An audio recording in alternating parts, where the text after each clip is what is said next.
We got a question here about resumes, and somebody asked, "Is there a standard resume format I should use for Canadian job applications?"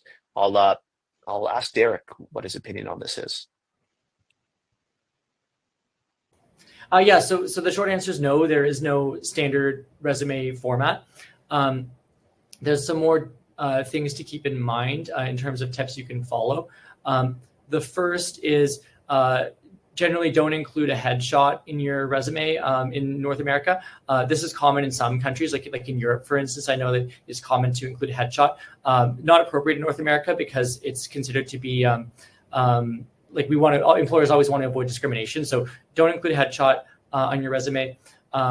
Make the information in the resume relevant to the position you're applying for. So going back to what like Shalene was saying earlier, tailor it to the job posting that you're looking for.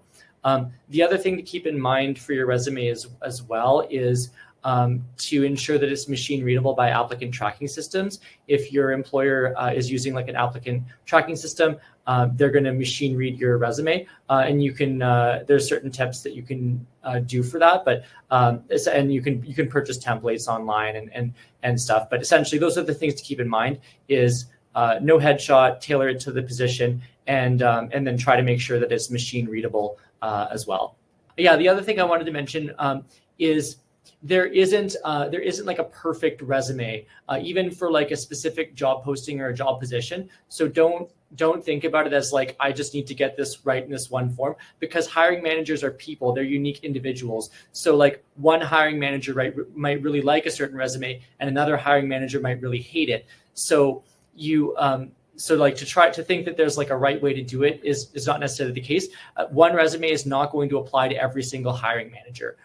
So the more you can find out about what that particular hiring manager is looking for, the more that you can give yourself an advantage. But I mean, you might have a resume, you could show it to like 20 hiring managers and 7 might love it and 13 might hate it, right? So similar to, dating, there has to be a fit between you and the position and the hiring manager. And it's not just going to be a, check the box kind of thing.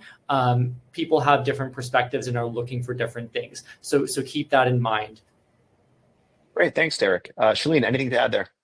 I agree with everything that Derek said. I think some other things that I would add is opportunities that I see candidates don't always jump on is to showcase their achievements and quantify it. So using numbers, percentage, dollar figures, it really demonstrate the impact that you made in the work that you did. So for example, I might see something like responsible for sales, but to really make that more powerful, how about you include like increased sales by 15%? I just want to add that. And I think one more thing before we move to the next question is recruiters like myself really like to see resumes that use reverse chronological format. So when you're listing your work experience and your education, start with the most recent position and degree and then work backwards.